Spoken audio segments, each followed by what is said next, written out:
Ya, tujuannya untuk kita berbincang di sini, kita ngobrol bisnis.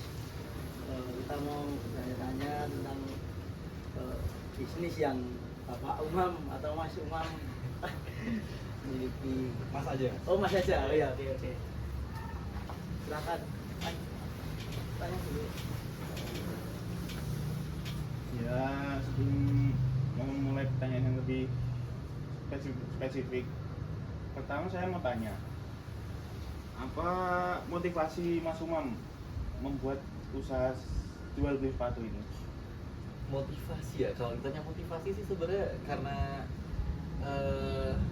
saya hobi aja sih. Saya suka sepatu, jadi saya dulu suka beli sepatu, terus kayak ngelihat dulu tuh potensi daya jualnya kayak besar. Akhirnya saya coba cari tahu orang-orang yang jual sepatu, terus ketemu sama teman-teman juga. Akhirnya saya baru terjun di dunia jualan sepatu gitu. Mas Umam ini di dunia sepatu ya ternyata.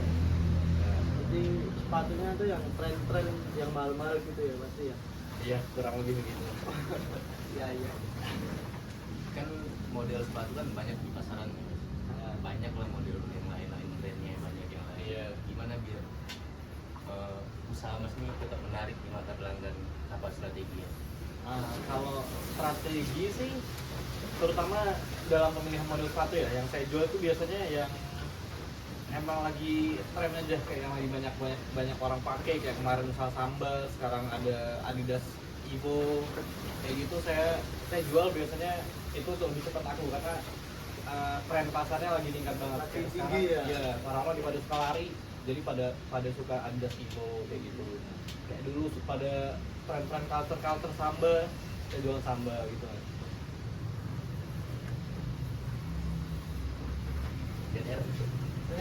Lanjut dan untuk harga sendiri Mas, itu untuk sepatu itu dari harga paling rendah itu berapa sampai yang paling tinggi itu berapa ya? Atau tergantung serinya atau gimana itu? Menyesuaikan sih Mas. Kayak Oh, misal ada menyesuaikan. yang saya juga kan jual sepatu bekas, kayak itu biasanya yang lebih murah dari pasarnya. Kalau kan sepatu yang kayak baru gitu, kita ada juga sih harga aftermarketnya, kayak harga retailnya sendiri kita jual lebih murah karena kita jualnya tergantung market price-nya, harga pasarnya. Kayak di luar kan harganya lagi segini, kita juga jadi patokan kita di situ. Oh iya. Sesuai ya Mas. Dalam menjalani bisnis sepatu ini kan pasti Mas Umam kan mendapatkan banyak pengalaman, bertemu banyak orang kan. Nah, pertanyaan saya, apa tantangan terbesar Mas Umam dalam menjalani bisnis sepatu ini? Tantangan ya, karena saya ini kan sistemnya kan konsign ya, jadi titip jual gitu. Kita juga jadi platform buat orang-orang yang pengen nitip sepatunya dijual di kami. Kayak jadi dia nitip jual, habis itu kita jualin. Nah, kadang ada juga seller atau penjual-penjual yang rese, kayak misal mau nyoba nipu ngejual barang KW gitu kan. Nah, jadi kita pakai sistemnya itu si penjual kirim ke kita barangnya. Kayak nanti kita post, setelah itu kalau kan udah ada buyer, baru sebelumnya bukan kirim tapi kayak ngirim fotonya. Nah, setelah itu kita posting di media sosial kami. Setelah itu pas itu kalau kan udah dapat pembeli, baru kita kontak si penjualnya, si sellernya, suruh buat kirim ke si pembelinya kalau pembelinya udah TF ke kita. Nah, setelah barangnya sampai dan udah dikonfirmasi si barangnya itu udah ori, baru saya TF duitnya saya TF duitnya ke penjualnya gitu. Jadi kayak model rekening bersama gitu ya? Iya, rekber benar, Limet. Terus apa?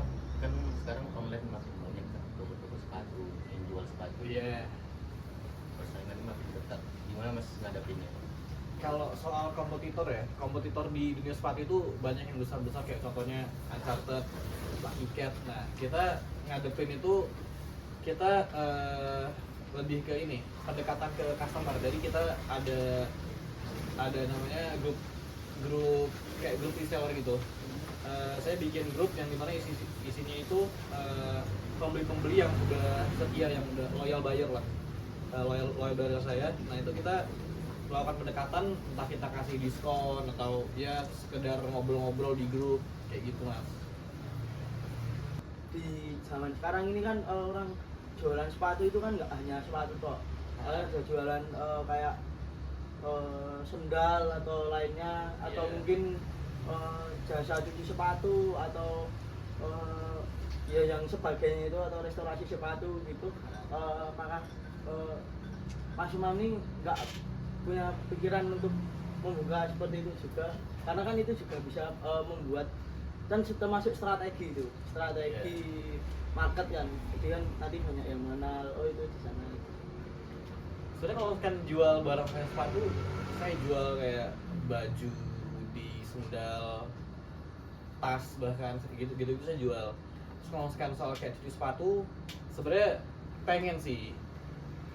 Sebenarnya sempat kepikiran juga buat kerjasama sama ada temen yang dia juga punya usaha cuci sepatu, kan kerjasama buat biar bareng gitu, kolaborasi. Tapi nggak tahu, belum terrealisasikan aja. Itu kan bisa bikin akun kita kan naik kan gitu kalau kerja sama itu. Kebanyakan beli aftermarket di mall-mall sini atau di itu, atau impor, atau apa ya istilahnya, beli dari luar nanti dikirim ke sini atau gimana gitu, atau ada reseller sendiri gitu. Kalau itu kita banyak sih mas. Kita ngambil barang ada dari luar juga ada, dari ya tadi itu titip jual juga ada, sama kita juga bisa beli putus. Misal ada orang yang pengen jual sepatunya secara langsung gitu kan, tanpa harus nunggu, itu mereka bisa jual saya kasih harga, saya bayar gitu. Dan itu dari harga yang saya beli, saya jual kayak selisih dikit lebih mahal gitu. Tapi menurut Mas lebih enak beli putus gitu atau resellernya langsung? Menurut Masnya sendiri lebih enak? Sebenarnya kalau dibilang lebih enak beli putus sih mas, karena iya saya bisa langsung jual sendiri dan saya bisa langsung lihat stoknya sendiri. Cuman masalahnya ya itu kayak terbatasan modal, kayak misal ada yang datang pengen jual 10 sepatu, ya saya nggak bisa beli semuanya dong.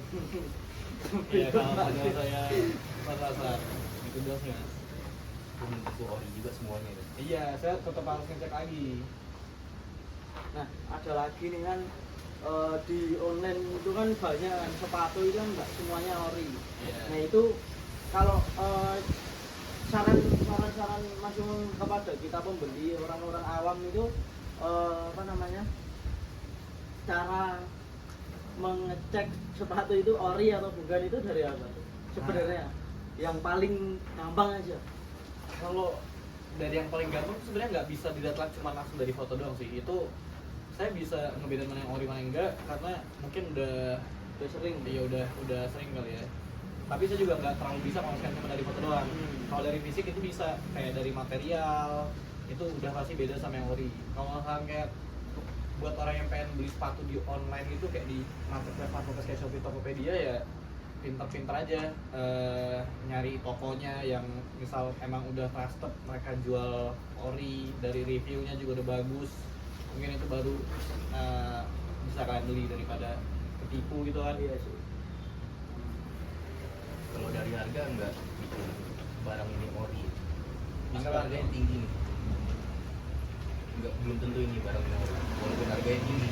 Iya, saya bisa aja kalau saya jual KW lebih tinggi, masa ngira oh ini harga ori nih, pasti ori. Enggak juga ya. Ada cerita ini nggak Mas? Cerita berkesan dari pelanggan Yang unik-unik yang atau unik. yang apalah, yang paling bagus, sulit dilupain. yang sulit dilupain, sampai yang konyol-konyol.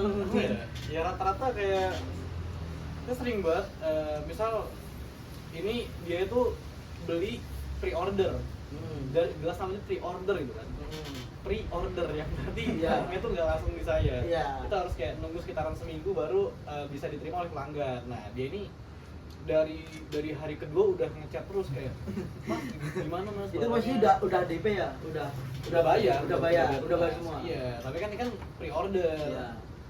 Nah itu setiap hari tuh ngechatin saya jelasin, Mas ini pre-order Mas, ini seminggu. Kalau kan Masnya nggak jadi boleh saya balikin duitnya, barangnya nggak jadi nggak apa-apa. Bisa itu kayak gitu. Iya, itu banyak banget yang kayak gitu tuh. Tapi banyak nggak sih yang dikembaliin gitu uangnya? Atau Iya. masih tetap nunggu? Enggak sih, mereka tetap Tetap nunggu. Iya. Cuman real itu ya tiap hari. Iya, Kalau yang ada yang nipu itu pernah nggak sih? pernah. Gimana itu Kayak, ceritanya? itu titip jual, ternyata si penjualnya itu dia jual barang KW. Saya minta ke si pelanggannya buat coba kirim fotonya ke saya, terus saya cek ternyata itu emang nggak ori. Nah kalau kayak gitu kita ada denda Mas, kayak kan duitnya kan masih di saya kan, belum saya TF ke si penjualnya. Oh, Si iya. penjual nih dia minta dengan alasan, Mas cepetan dong cairin, saya pengen bayar UKT bla bla bla. Nggak bisa Mas, saya harus mastiin dulu ini barangnya ori atau enggak. Ternyata barangnya KW. Di situ saya minta dia denda karena ya udah coba nipu gitu kan. Iya. Denda ngasih nominal sekian berapa gitu biar barang ini dibalikin ke dia dan transaksinya batal gitu. Gitu. Licik ya jualan kayak gitu. Ya banyak resikonya sih Mas. Jualan sih pasti. Nah, menurut Mas Umam, apa yang membuat para pelanggan itu kembali membeli ke tempatnya Mas Umam itu? Ya karena tadi itu sih kita punya relasi antar customer. Jadi kita melakukan pendekatan sama customer ya kayak kita kasih potongan, diskon kayak gitulah. Kualitasnya Iya, Jadi kepercayaan sama kepuasan pelanggan nomor satu ya. nomor satu jelas. Boleh nggak sih itu akun sosmednya itu Instagram atau TikTok ada nggak sih? Ada. Nanti di Iya, Instagram. Editor Apa? gawe editor. Akunnya apa namanya? Dan nanti kita tag ini di Iya, bawah. ini aja. Nanti kita tag. Mam.supply akunnya. Oke, siap. Jangan lupa di follow guys. Ya. Kedepannya ada impian dong Mas untuk usaha Mas sendiri ini, Ke depannya sih pengennya sih ya atau buka toko? iya gitu. pengen buka offline store juga sih. Outlet di mall gitu. Mall. Iya, semoga di mall boleh. Ya, nasihat Mas Umam dari Mas Umam nih buat para orang-orang yang baru memulai bisnis apa aja nasihatnya? Bisnis ya. Nasihat buat orang-orang yang baru terjun ke bisnis sih ini sih Mas mungkin. Konsisten. Kebanyakan orang-orang yang baru mulai bisnis itu karena belum ngerasain hasilnya dia malah jadi malas kayak ngapain sih gue ngelakuin kayak gini nggak ada, gue belum ngerasain hasilnya nih, udahlah berhenti aja. Nah ya semua usaha tuh butuh waktu kan kayak Proses. nggak langsung seminggu lu bisa ngerasain hasilnya banyak Kaya banget gitu kan. ya. Iya, nggak bisa. Jadi kayak ya coba sabar, konsisten aja terus-terusan jalanin usaha kalian nyampe kalian dapetin hasilnya udah gitu aja sih. Tapi apa? Itu aja yang itu aja. Itu kan bisa, itu tapi ya. Boleh kan ya? Gue kayak kau mulai. langsung matiin aja. Anu itu, Ya oke, terima kasih untuk waktunya sudah mau berbincang dengan kita orang awam ini ya, semoga bisa termotivasi sama Amin. dan sukses bareng ke depan. Amin. Oke, terima kasih waktunya. Yes. Oke.